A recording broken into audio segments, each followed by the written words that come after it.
গাজীপুরের কাপাসিয়ায় একই পরিবারের 5 সদস্যকে নৃশংসভাবে হত্যার ঘটনাটি দেশের সাম্প্রতিক সময়ের সবচেয়ে আলোচিত ও ভয়াবহ পারিবারিক হত্যাকাণ্ডগুলোর একটি। ঘটনার পর থেকে প্রতিদিনই সামনে আসছে নতুন নতুন তথ্য, যা এই হত্যাকাণ্ডকে আরো রহস্যময় করে তুলেছে। তদন্ত সংশ্লিষ্টদের তথ্য, নিহতদের স্বজনদের বক্তব্য এবং অভিযুক্ত ফোরকানের ঘটনার আগে পরে কর্মকাণ্ড বিশ্লেষণ করে ধারণা করা হচ্ছে এটি হঠাৎ রাগ বা ক্ষোভের বশে সংগঠিত কোনো অপরাধ ছিল না, বরং দীর্ঘদিন ধরে পরিকল্পনা করে ঠান্ডা মাথায় পুরো হত্যাকাণ্ড ঘটানো হয়েছে বলে মনে করছেন তদন্তকারীরা। Premium commercial space is now for rent. Featuring ample parking and excellent accessibility, this 4,200 square foot space is ready. Elevate your business and call us today. তদন্তে উঠে এসেছে ঘটনার অন্তত 6 মাস আগে থেকেই নিজের জীবনযাত্রায় বড় ধরনের পরিবর্তন আনতে শুরু করেছিলেন ফোরকান। আগে তিনি টঙ্গীর মতো ব্যস্ত এলাকায় বসবাস করতেন। একজন গাড়ি চালক হিসেবে এমন এলাকায় থাকাই ছিল তার জন্য সুবিধাজনক, কারণ সেখানে কাজের সুযোগ বেশি ছিল। কিন্তু হঠাৎ করেই তিনি কাপাসিয়ার একটি নিরিবিলি এলাকায় বাসা ভাড়া নেন। নতুন বাসার ঠিকানা তিনি আত্মীয় স্বজনদের কাউকেই জানাননি, এমনকি তার ঘনিষ্ঠ আত্মীয়দেরও সেখানে যাতায়াত ছিল না। পরিবারের সদস্যদের তিনি জানিয়েছিলেন তার ব্যবহৃত প্রাইভেট কারটি একটি চীনা কোম্পানির কাছে ভাড়া দিয়েছেন, কিন্তু পরে জানা যায় তিনি গাড়িটি ভাড়া দেননি, বরং বিক্রি করে দিয়েছেন। নিজের ভাই জব্বারকেও তিনি প্রকৃত তথ্য জানাননি, বরং তাকে বলেছিলেন বিদেশে যাওয়ার প্রস্তুতি নিচ্ছেন। তদন্তকারীদের মতে নিজের ভবিষ্যৎ পরিকল্পনা গোপন রাখতেই তিনি ইচ্ছাকৃতভাবে ভিন্ন ভিন্ন তথ্য দিয়ে সবাইকে বিভ্রান্ত করেছিলেন। দীর্ঘদিন শ্বশুরবাড়ির লোকজনের সঙ্গে খুব একটা যোগাযোগ না থাকলেও ঘটনার আগে আচমকাই তাদের সঙ্গে সম্পর্ক স্বাভাবিক করার চেষ্টা শুরু করেন ফোরকান। বিশেষ করে শ্যালক রসুলের সঙ্গে কয়েকবার দেখা করেন এবং তাকে ভালো বেতনের চাকরির প্রলোভন দেখিয়ে নিজের বাসায় আসতে উৎসাহিত করেন। শুধু রসুলই নন, ঘটনার রাতে শারমিনের বড় বোন ফাতেমা এবং তার ছেলেকেও বারবার ফোন করে বাসায় আসার অনুরোধ করেছিলেন। তবে ফাতেমা পরে জানান সেদিন তার ডিউটি ছিল এবং পরদিন বাসায় কিছু কাজ থাকায় তিনি যেতে রাজি হননি। তদন্তকারীদের ধারণা যদি সেদিন ফাতেমা ও তার ছেলেও সেখানে যেতেন তাহলে নিহতের সংখ্যা আরো বাড়তে পারত।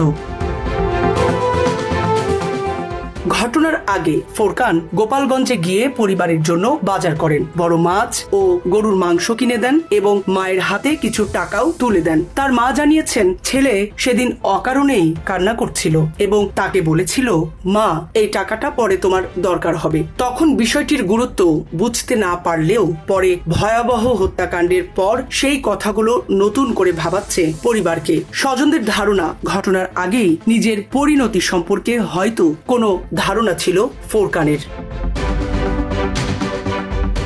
হত্যাকাণ্ড সংগঠনের পর রাত 1:50 দিকে নিজের ভাই জব্বারের মোবাইলে দুটি ছবি এবং একটি ভয়েস মেসেজ পাঠান ফোরকান। সেই বার্তায় তিনি দাবি করেন তাকে টাকা নিয়ে দীর্ঘদিন ধরে চাপ দেওয়া হচ্ছিল এবং শ্বশুরবাড়ির লোকজন তার উপর নির্যাতন চালিয়েছে।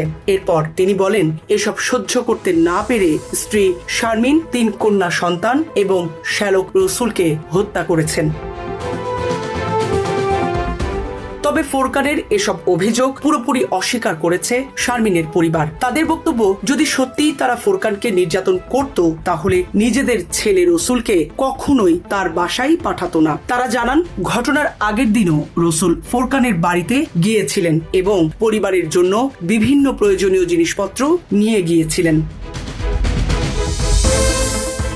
নিহত শারমিনের বাবা শুরু থেকেই দাবি করে আসছেন এই হত্যাকাণ্ড একজন মানুষের একার পক্ষে ঘটানো প্রায় অসম্ভব। তার ভাষ্য, 5 জন মানুষকে একই সঙ্গে নিয়ন্ত্রণে এনে হাত পা বেঁধে হত্যা করতে হলে আরো একজন বা একাধিক ব্যক্তির সহযোগিতা থাকার সম্ভাবনা রয়েছে। তদন্তকারীরাও বিষয়টি পুরোপুরি উড়িয়ে দিচ্ছেন না, কারণ ঘটনাস্থল থেকে এমন কোনো শক্তিশালী প্রতিরোধের আলামত পাওয়া যায়নি যা থেকে বোঝা যায় নিহতরা শেষ মুহূর্তে প্রাণ প্রাণপণ লড়াই করেছিলেন। কিভাবে সবাইকে একসঙ্গে নিয়ন্ত্রণে আনা হয়েছিল সেটি এখন তদন্তের গুরুত্বপূর্ণ বিষয়।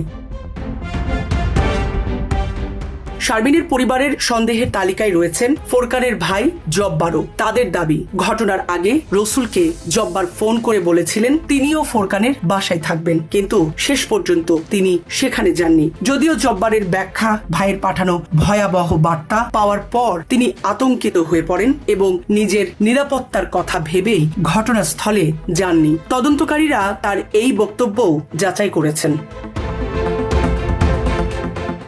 এদিকে ঘটনার পর পদ্মা সেতুর গার্ডরেলের পাশে উদ্ধার হওয়া একটি অজ্ঞাতনামা মরদেহকে ফোরকানের বলে ধারণা করা হলেও বিষয়টি এখনো চূড়ান্তভাবে নিশ্চিত হয়নি। পুলিশ জানিয়েছে, পোশাক, শারীরিক গঠন এবং স্বজনদের প্রাথমিক শনাক্তকরণের ভিত্তিতে তারা ধারণা করেছে এটি ফোরকানের মরদেহ। তবে শতভাগ নিশ্চিত হতে নমুনা সিআইডির ডিএনএ পরীক্ষাগারে পাঠানো হয়েছে। একই সঙ্গে উদ্ধার হওয়া খাবারের রাসায়নিক পরীক্ষার প্রতিবেদনও তদন্তে গুরুত্বপূর্ণ ভূমিকা রাখবে। জীবন অবাক না করলে কে করবে? 28% মিল্ক ফ্যাটের অবাক করার সাথে ফ্রেশ মিল্ক পাউডার। জীবন অবাক করুক প্রতিদিন। অন্যদিকে নিহতদের পরিবারের সদস্যরা এখনো বিশ্বাস করতে পারছেন না যে ফোরকান মারা গেছেন। তাদের দাবি, পুরো ঘটনাই হতে পারে আত্মগোপনের একটি পরিকল্পনা। তাদের ভাষায়, ফোরকান যদি সত্যিই মারা যেতেন তাহলে তিনি অন্য কোথাও মারা যেতেন। তারা মনে করছেন নিজের মৃত্যুর নাটক সাজিয়ে তিনি হয়তো কোথাও লুকিয়ে আছেন। যদিও এই দাবির পক্ষে এখন পর্যন্ত কোনো প্রমাণ